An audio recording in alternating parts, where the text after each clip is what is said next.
Hey guys, what's up? This is Pants Art Dragon, and today we'll be doing the top 5 best top laners for solo queue. In this batch, Fiora has been nerfed, Lulu has been nerfed, Gangplank has been nerfed, Darien has been nerfed, Garen prioritized villains better, and guess that's about it. Anyways, with all that being said, let's get started.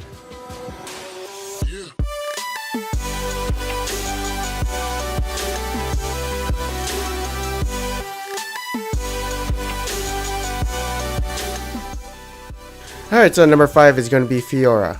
So, she got nerfed this patch, of course, which means she goes down a bit in the tier list, but not by that much. She's also banned a lot in the draft pick, so it's very hard to estimate her power level. But I feel like in the laning phase, she has a really good time against enemy laners because it's very hard to trade with her W up.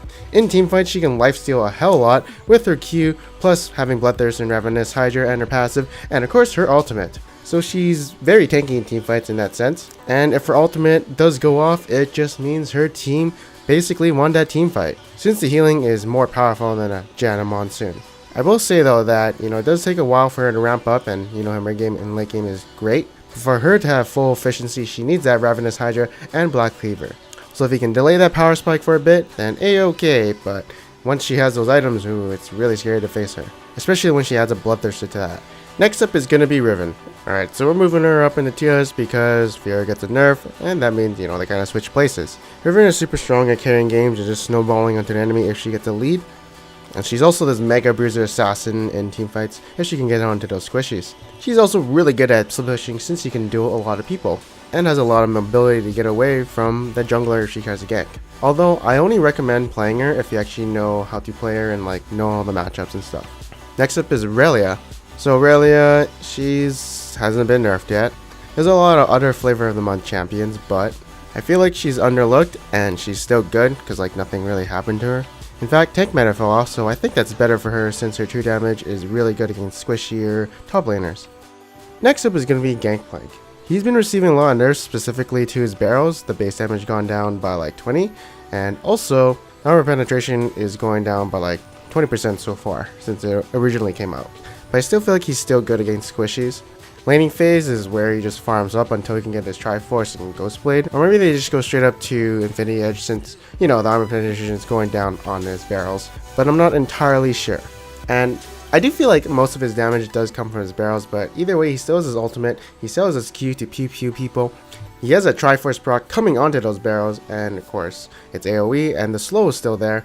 So yeah, it's just a barrel nerf. It only comes in the mid game and late game. Early game should be fine. And he's still a great champion, especially if you know how to use the barrel efficiently. And I feel like Darius should be number 1. The mana cost at later levels of his Q has gone up, but who cares? And the missing health restoration has gone down to 12% instead of 15%. Maximum has increased to 36%, but it's not a buff, it's a nerf, since you're only going to be hitting one person in the laning phase. In teamfights, I feel like it's really hard to get a 3-man hit on your Q. Most likely it's going to be 2 or 1, but he's just such an insane monster in the mid game and late game. He kind of falls off late game because I feel like he's easily kiteable and he won't be getting in there before he can do his damage. He's also weak to people who can kite him and outrange him, but he's really good against a lot of melee comps, as they gotta get in range, of his Q to kill him. But I feel like he's just so obnoxious, his Q healing himself, his stupid passive applying 5 stacks of bleeding, and then just, killing people in the team fights. It's super scary to have him on Bloodlust, because now everyone has to keep their distance from him or they're gonna get one shot. Either way, he's a permaban, and I feel like he's gonna stay that way.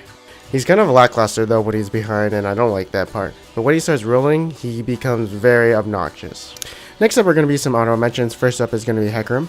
Hecarim is super good, but no one plays him. I don't know why. Maybe the flavor of the month champions counter him. I don't play top lane, so I wouldn't know, but obviously he's still really good. A lot of the pros play him. Very good with the teleport home guard. Not as good as before, but still, it's still nice.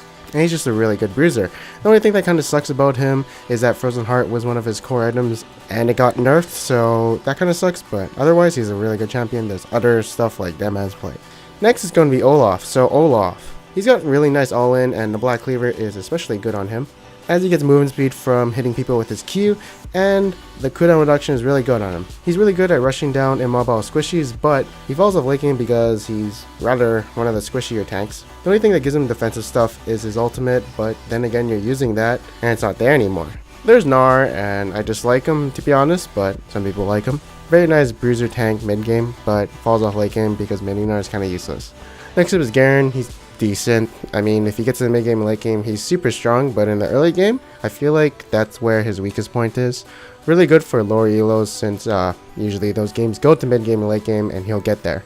He is a jungler, I feel like more, but he can also top lane. Like, I think he shits on melees because he can just eat them and it kind of sucks for them since there's that threat. And if he does Q him, it's pretty easy to land those next few auto attacks. He also is very hard to gank because his shield doubles his hit point, and so it does force him to recall and back away from tower if he does take a lot of damage, but I feel like most times you should never kill him. Next up is going to be Vladimir. So this champion is like good. I removed him from honorable mentions because I feel like I have too much honorable mentions already. But yeah, he's an excellent top laner, definitely good at level 9 and like shits on a lot of people. It tends to have some nasty matchups like Aurelia and Riven. Either way, he's definitely an excellent top laner. And he's also in my champion pool. Then there's Yasuo, a top laner who is very interesting. There's that Trinity Force build which makes him an excellent split pusher. And he's just like pretty good in top lane, although I feel like he's prone to ganks too.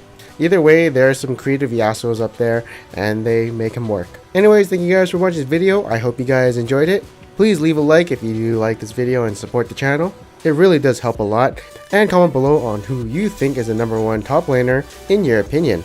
Obviously mine is Darius. Anyways, thanks guys, I'm Patrick Dragon and I'll see you guys next time.